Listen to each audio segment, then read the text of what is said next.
Welcome to NarrativeNook audio tales where enchanted stories come to life. If you enjoy our stories, please subscribe, like and share to support our channel. Enjoy listening. After glancing at the time, Nicole said, "Sure." Once Tia left, Nicole pinched Lona's little cheek and smiled meaningfully. "Mommy, shouldn't you have dinner by now?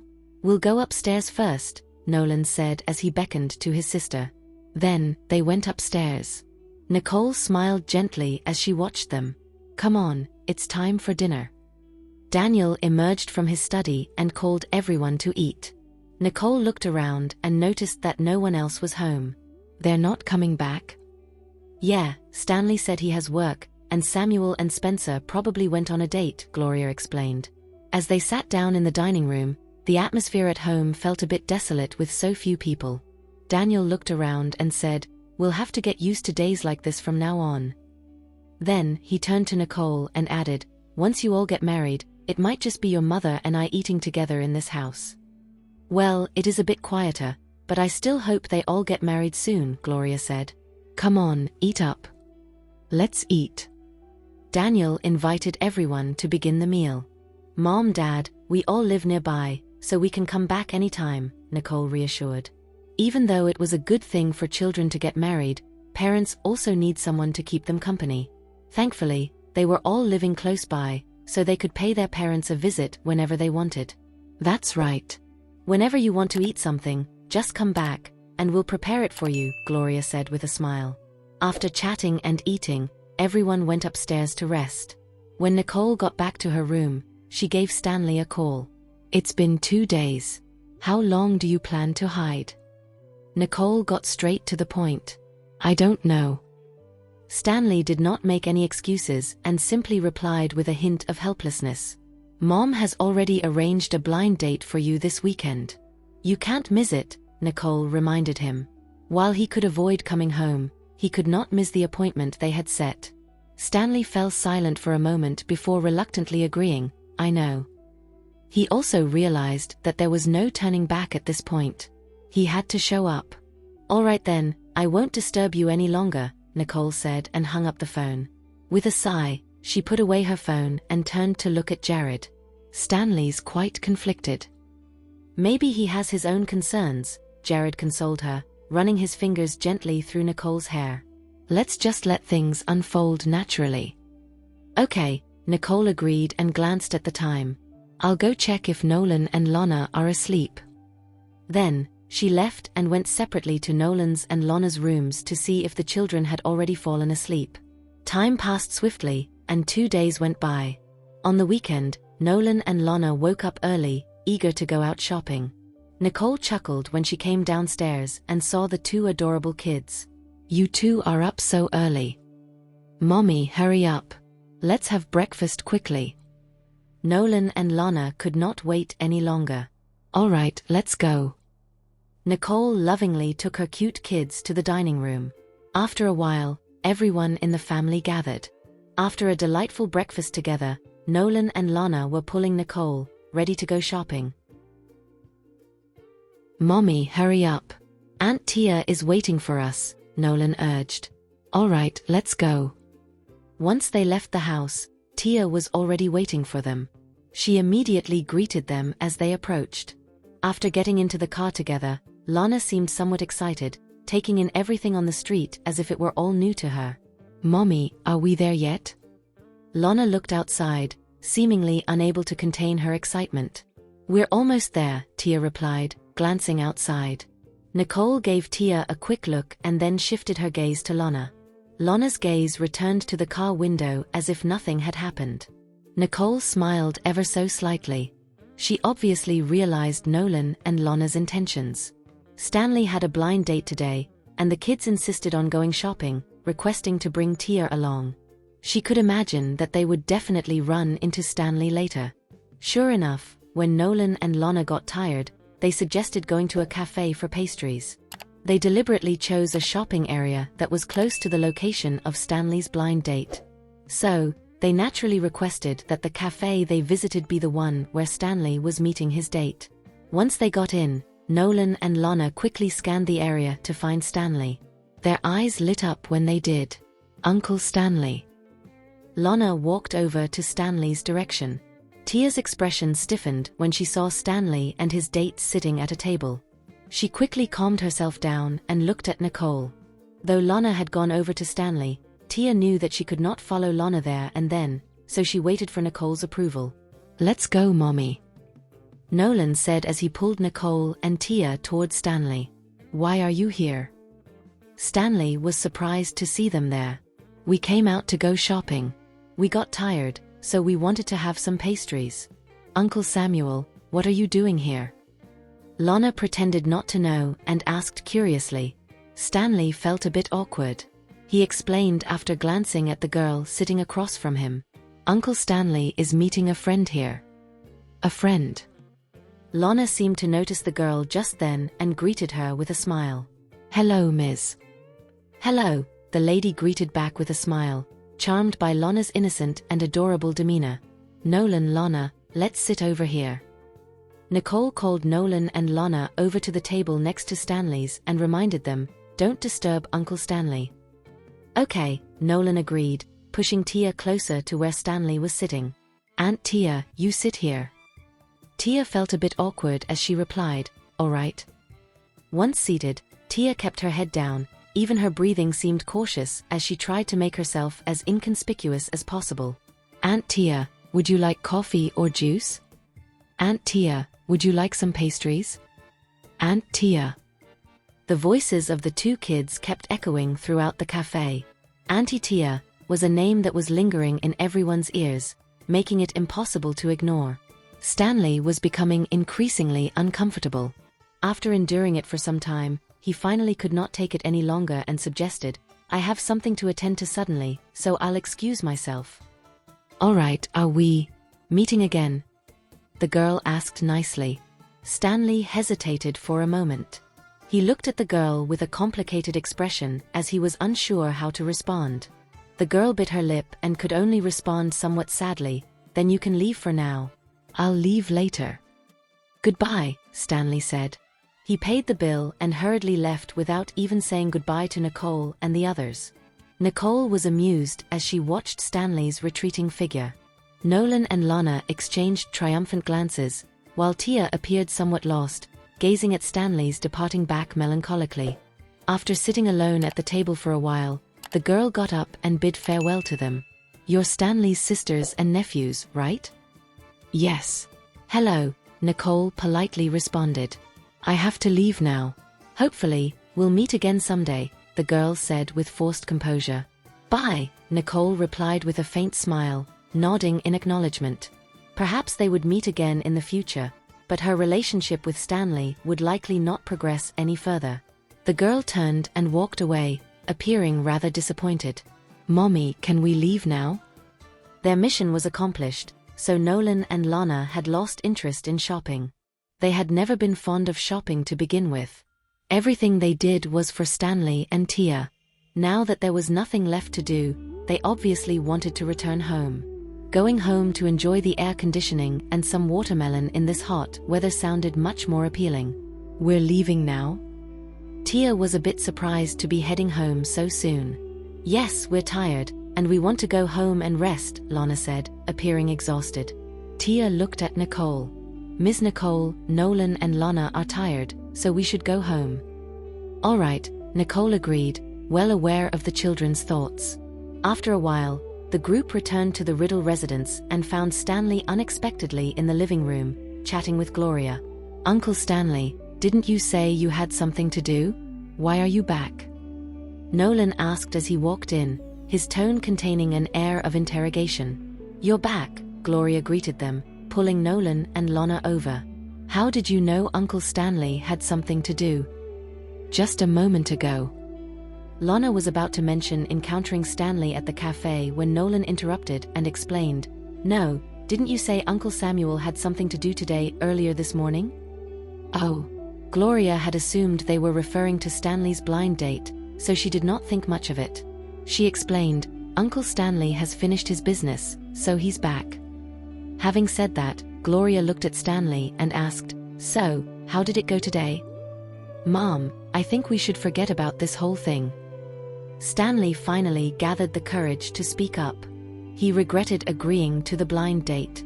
However, Gloria misunderstood Stanley's meaning and said somewhat helplessly, "Since you're not satisfied, we can arrange another one next time. The other girl is also very nice." "Mom." Stanley scratched his head in frustration. "Mrs. Riddle, Ms. Nicole, I'll take my leave now," said Tia. Gloria looked at Tia and said, "It's almost noon. Just stay for lunch, Tia." "It's okay, I'm going to see Mrs. Wallace Sr." Tia unconsciously clenched her hands, trying to keep herself calm. Hearing this, Gloria agreed, "All right, then come over for dinner. Let Mrs. Wallace Sr. know, and we'll have a meal together. I'll ask her when I get back, and if she's willing to come, we'll be there." Although Tia did not want to go, she could not make the decision for Mrs. Wallace Sr. "Okay, go ahead then." Gloria nodded gently. "Yes, Mrs. Riddle." Tia lowered her head and turned to leave. Watching Tia's departing figure, Stanley narrowed his eyes slightly and he sighed silently. "Mom, I have something else to attend to. I'll be going." Stanley finally stood up and left quickly. "Hey." Gloria wanted to stop Stanley, but he had already left the hallway. Shaking her head helplessly, Gloria muttered, "Is that a yes or a no?" "Of course it's a no." Lana seized the opportunity and continued, "Grandma, I think Uncle Samuel doesn't like blind dates, so maybe you shouldn't arrange any more for him. I think if he's not satisfied, we should arrange another one until he is. Otherwise, all our previous efforts will be in vain." Nolan shook his little head like a grown man. Lana furrowed her small brows, looking displeased at Nolan as if she were saying, "What are you doing? Why are you on the other side?" Gloria pondered and responded, "You're right. Maybe this one just didn't click with Stanley. I believe there's someone out there meant for him." With that, Gloria busied herself to arrange the next blind date. Lana pulled Nolan away and said in a lowered voice, "Nolan, why aren't you helping Aunt Tia?" "I am," Nolan said with a meaningful look. "I'm just trying to help. That's why I said that." "Is this your idea of helping?" Lana did not quite understand. Nolan gave her a look that seemed to say, "You'll see what I mean later." Lana still seemed a bit puzzled, but Nolan had stopped explaining, and Gloria had finished her phone call. She happily pulled Nolan and Lana along, asking, "What would you like for lunch? I'll get the chef to prepare it for you." As they pondered what to have for lunch, Nicole got up and said, "You guys stay for lunch. I'm going to the office." "Have lunch before you go," Gloria urged. "No, I'll just eat at the office," Nicole replied. With that, she bid them farewell and left. As soon as she left, Patricia arrived. "Mrs. Johnston."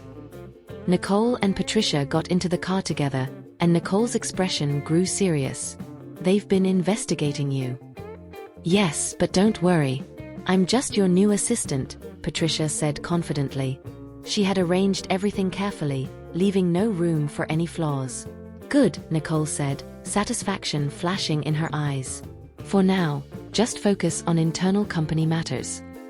She believed that even if they had not found anything, Lawrence would have people keeping an eye on Patricia. Therefore, they could not afford to be careless. Besides, Patricia had come to help her, and there was no need to assign her any special tasks. Yes. Patricia knew what Nicole was doing. The car continued on its way, and after a while, Nicole and Patricia arrived at the company. "Mrs. Johnston, these are the latest proposals. Please take a look." Patricia handed several documents to Nicole. Nicole raised an eyebrow and looked at Patricia. "Don't call me Mrs. Johnston from now on." Addressing her as Mrs. Johnston could reveal a lot. "Got it." Patricia quickly corrected herself. "Ms. Nicole." Nicole frowned slightly, but she could not think of a more suitable title, so she agreed. This way of addressing her was in line with Patricia's role as a new assistant and would not arouse suspicion. Knock, knock. After a knock on the door, Lulu peeked inside cautiously. "Am I interrupting anything?" "No, come in," Nicole smiled and gestured for Lulu to enter. After coming in, Lulu nodded at Patricia and then lowered her voice to say to Nicole, I heard that Chloe went to find Martin. Why did she go to see Martin? Nicole was somewhat surprised. No idea. I just found it strange, so I thought I'd tell you. Lulu shook her head. Recently, Nicole would not let Lulu do anything as she was getting married soon. Lulu had overheard this information by chance and had come back to inform Nicole. I'll arrange for someone to investigate, said Patricia. Nicole nodded. Yes, that's a good idea. It was indeed strange for Chloe to seek out Martin. While Martin was a medical professor, his expertise was primarily in neurology. He might not be of much help regarding Chloe's paralysis. It was necessary to investigate and gather information as she still had to keep her guard up against their family because of Everett. Lulu felt relieved after Nicole had taken notice. Please look into it carefully. As long as they could find out the truth, whether it was useful to Nicole or not, it would still be beneficial to her. After seeing that there were no further matters to discuss, Patricia left. Ms. Nicole, I'll take my leave now. Leaning against Nicole's desk, Lulu said with admiration, she must be able to help you out a lot, doesn't she? Nicole could not help but tease her friend. Are you jealous? Not really. I'm just envious of her capabilities. Lulu shrugged. She wanted to be capable too, so she could help Nicole more. You're becoming more sensitive the closer you get to your wedding day, Nicole joked. You and she are different. Of course. She can help you a lot, but I can't.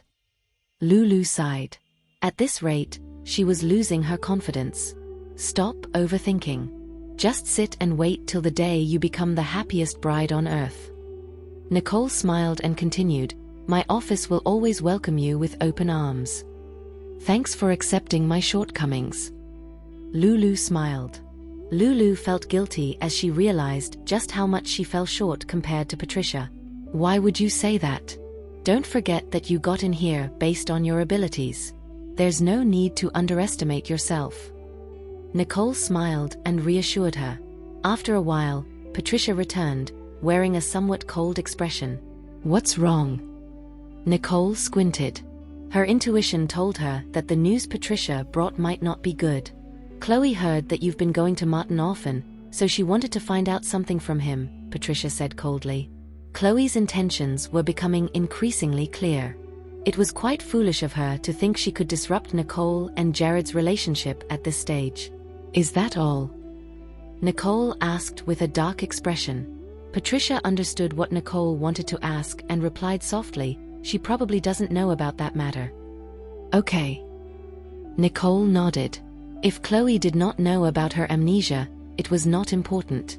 Patricia hesitated for a moment before saying, Ms. Nicole, there's one more thing. Chloe has been actively searching for the ghost hand recently. She's doing it more frequently recently, and she's offering a higher reward. She's even resorted to searching for people on the hunters. Nicole raised an eyebrow slightly. She seems really anxious. For the past 5 years, Chloe had never given up on her treatment, but there had been no significant improvement. The ghost hand she was looking for had never shown any trace or information. It seemed that Chloe was genuinely desperate and eager to treat her legs. Just as Nicole was lost in thought, her phone rang. Seeing it was Martin's number, Nicole answered. Martin.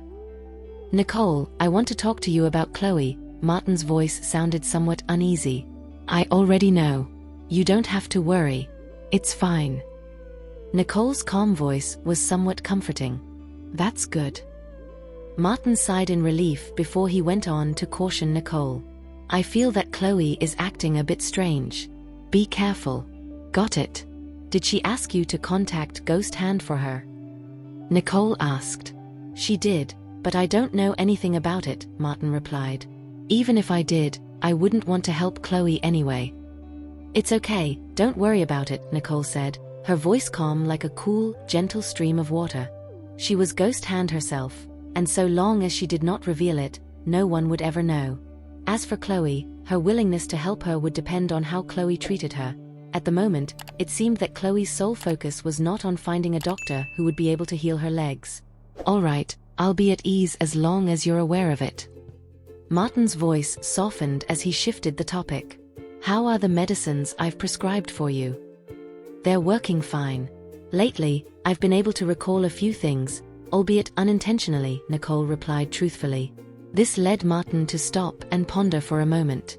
It seems that I won't need to tend to you much longer. You should be able to regain your memories in no time. I think so too. Nicole smiled in response. She was no longer in such a hurry to regain her memories. If anything, allowing the pieces to fall in place would not be a bad idea for her.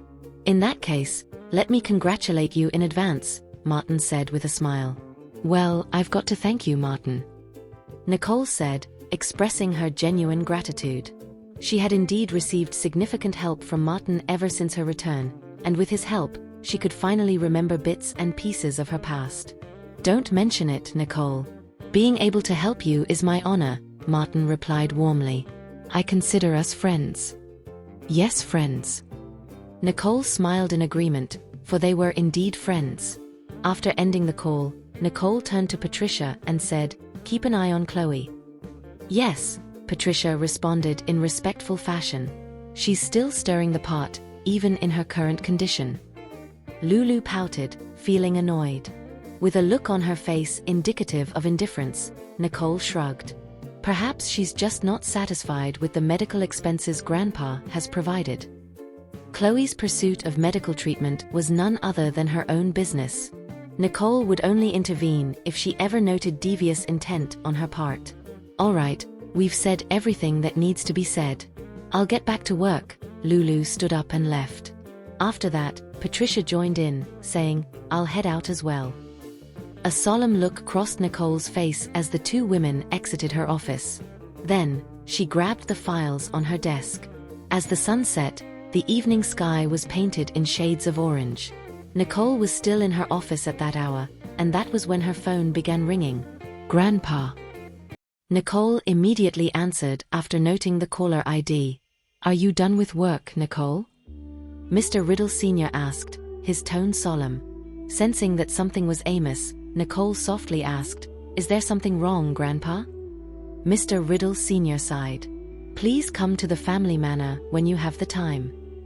Okay, I'll come over right now, Nicole readily agreed. After hanging up, Nicole left the office. When she arrived at the first floor, she noticed that Jared was already there waiting for her. Grandpa wants me to head over to the family manor, Nicole informed as she got into the car. Drive, Jared ordered. Of course, Max replied and sent the engine running, whereupon they made their way to the Riddle family manor. Upon arrival, Nicole and Jared entered the manor.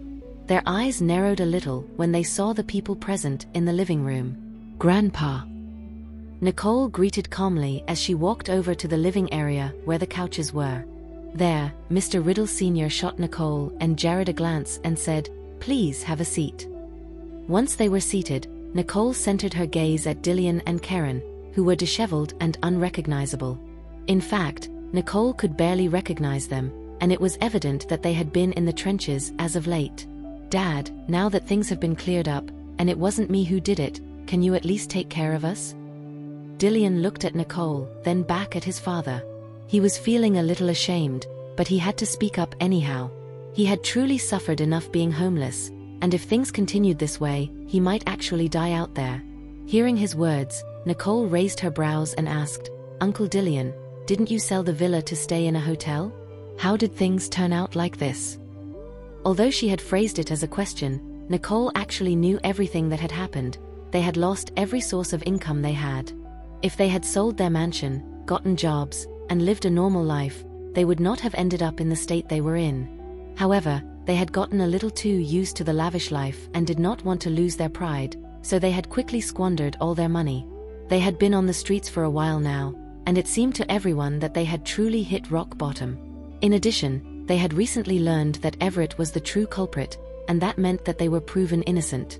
With that in mind, they had crawled all the way back to seek refuge with Mr. Riddle Sr. Hearing Nicole's question, Dillian and Karen's faces turned pale. Still, they did not dare to say anything at this moment. They genuinely feared for themselves, and did not want to return to being homeless. Otherwise, they might actually die out there. With a deep breath, Dillian could only grit his teeth and say, "Hear me out. We made a mistake in the past, but we promise that we will change and make things right in the future." After he had spoken, he looked at Mr. Riddle Sr. again and pledged, "Dad, we'll stay at home and not get involved in anything in the foreseeable future.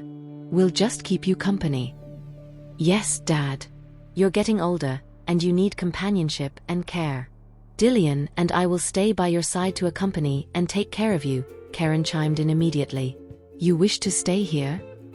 Mr. Riddle Sr. raised his eyebrows slightly. "Yes, we are not asking for anything else. Just being able to stay with you is enough." Dylan nodded vigorously, truly at his wits' end now. It would be good enough for them if they could live in safety and relative comfort.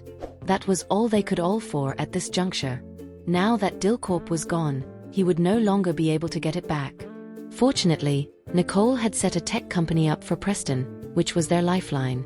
Snow was still in a vegetative state, but Preston had arranged for her care, so they did not have to worry about her. As for Rain, there had been no news of her for the longest time, and they could not afford to worry about her anymore. At the very least, there had not been any bad news about her, so she should be fine, at least to them. After some thought, they had decided that this was the best outcome for them. As long as Mr. Riddle Sr. agreed, they would no longer have to sleep under bridges or scavenge for food. Going hungry or even resorting to digging through garbage cans like feral raccoons again was the last thing they ever wanted to do again. With their pleas laid out, Mr. Riddle Sr. looked at Nicole as if asking for her opinion. "Grandpa, it's your decision," Nicole said with a smile, as she had no objections whatsoever. After a brief moment of contemplation, Mr. Riddle Sr. solemnly said, "Very well. You can stay. However, I'm only providing you with a roof over your heads and food. I won't cover any other expenses. If necessary, you can go to the butler. He knows what should be provided and what should not be." In short, the Riddle family would provide them with food and shelter, but nothing more. Hearing that, Dillian and Karen expressed their gratitude at once, promising, "Thank you, Dad.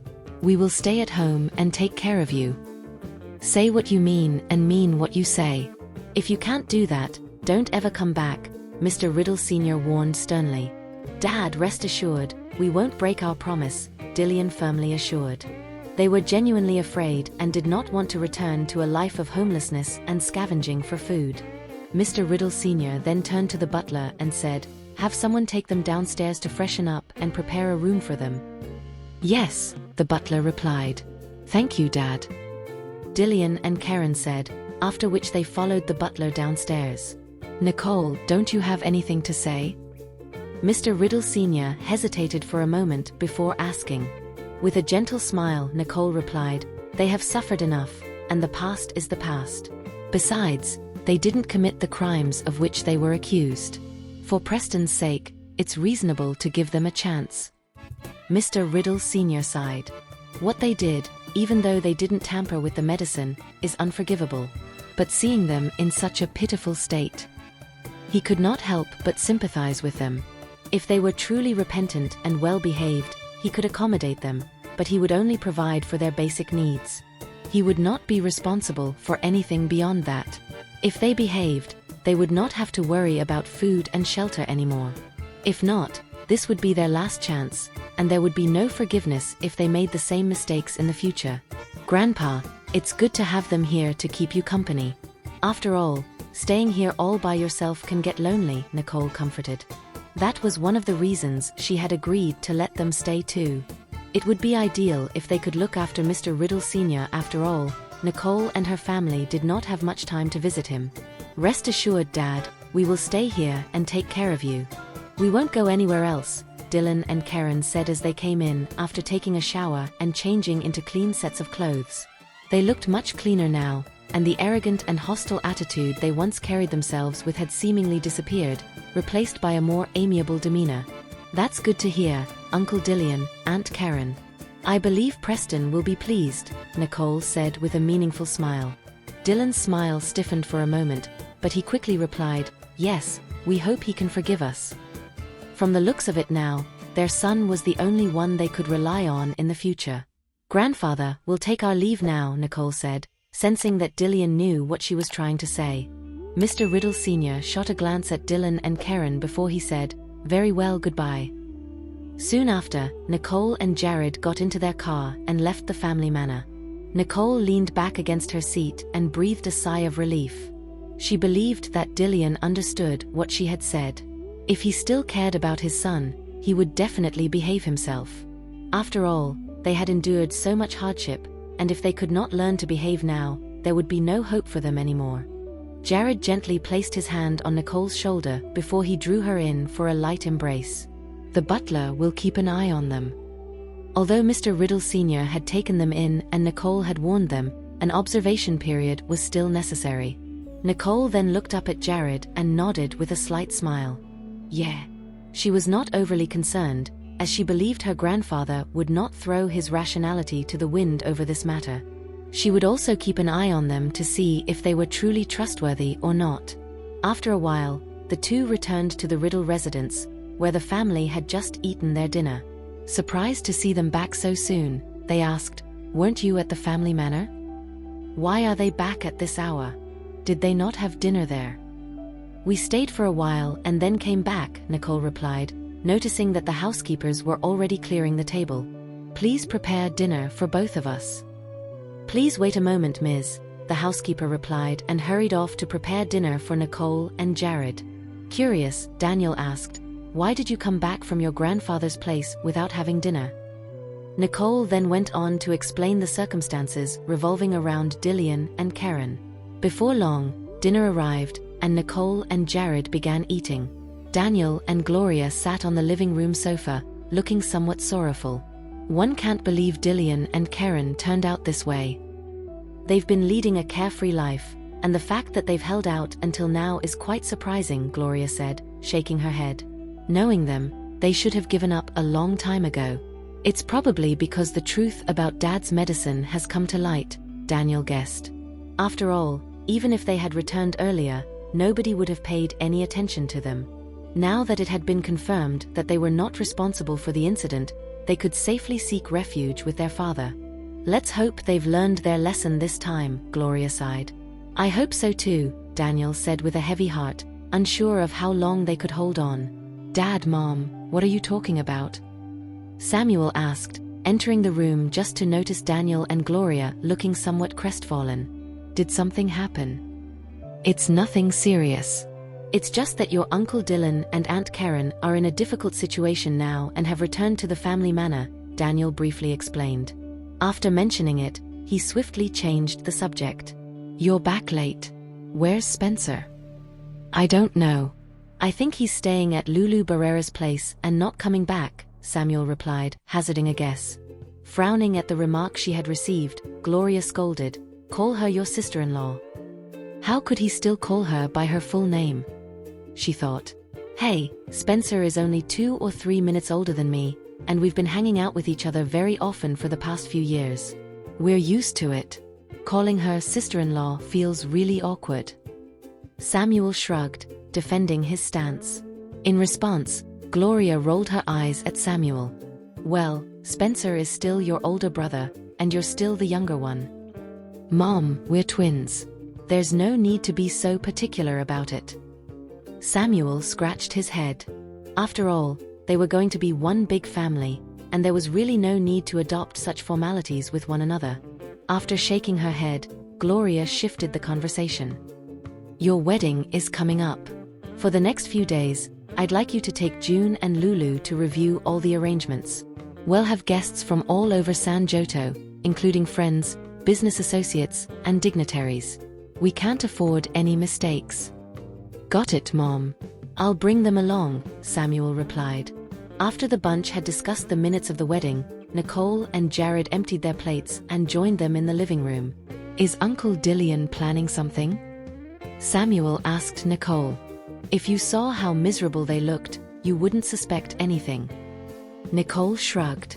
She believed that the level of misery they had displayed was not something they could easily fake. Relieved, Samuel remarked, "That's good. It's getting late. Let's all head upstairs and get some sleep," Daniel advised everyone. Gloria then looked at Nicole and said, "Nolan and Lana have already gone to their rooms. Why don't you go check on them?" All right, Nicole agreed, after which she and Jared headed upstairs. In Nolan's room, the two kids were in the middle of a discussion, but the instant they saw Nicole and Jared entering, they immediately fell silent and rushed toward them, exclaiming, "Mommy, Daddy, you're back." Holding Lana, Jared's gaze softened as he asked, "What were you two up to just now?" Lana could not come up with a lie as she met her father's eyes, so she pouted and said, "Daddy, it's a secret. Can you not ask?" She could not tell Jared, but she did not want to lie to him either. Therefore, the best option, at least for her, was to request her father to not ask her about it. Jared could not help but smile when he saw her being caught in such a dilemma. "All right, I won't ask." "Thank you, Daddy." Lana beamed as she wrapped her arms around Jared's neck. "Daddy, I want to go to sleep now." "Okay, go to sleep," Jared said as he carried Lana out of Nolan's room. Nicole, who was still around, shot a glance at Nolan. She could already guess what the two kids had been up to earlier, but instead of exposing them, she just asked, "Did you not carry out any missions today?" "Nope." Nolan shook his head. "Lately, it's been unusually quiet on the hunters. It feels a bit strange." "It has indeed become rather quiet," Nicole said with a hint of concern, for such unexpected calmness had given her an uneasy feeling too. "Mommy, do you think someone might be planning something big?" Nolan speculated, tilting his head. Nicole bit her lip slightly and ruffled Nolan's hair. "If that's the case, you should stay off the internet for a while." After all, Nolan was still a child, and even though he was pretty skilled, he might not be able to bite off more than he could chew, especially in the case of unforeseen circumstances. Besides, he would not be able to fully comprehend the complexities of the adult world. "Okay, Mommy," Nolan obediently agreed. He knew that his mother would never outright forbid him from doing something. In fact, Nicole would always help him plan and decide. However, this was the first time Nicole had given him such a serious warning. "Go to bed now," Nicole said with a gentle smile. Hearing that, Nolan took his pajamas to the bathroom and laid down on his bed after he had taken a shower. Nicole went over to tuck him in and sat next to him to keep him company for a bit. Then, they spoke about the things that happened in school. Deep down, Nicole really wanted Nolan to live his earlier years as a normal child. After Nolan had drifted off to sleep, Nicole and Jared returned to their own room. There, she sat next to her bed and turned her computer on, before switching to a different interface and logging in to the hunter. "What's going on?" Jared softly asked upon noticing Nicole's furrowed brows. "The hunter has been in a strange state recently, and even Nolan has noticed it. The situation might be more complicated than I thought," Nicole replied while her fingers darted across the keyboard. "Leave this to Preston and the Finley brothers," Jared suggested. He could see how exhausted she had been as of late, and he did not want her to worry about anything else. Thank you for listening. If you have enjoyed this story, please like and share so others can see it too. Also hit the subscription button and notification bell so you can be notified on our next release. Thank you for your support. God bless you.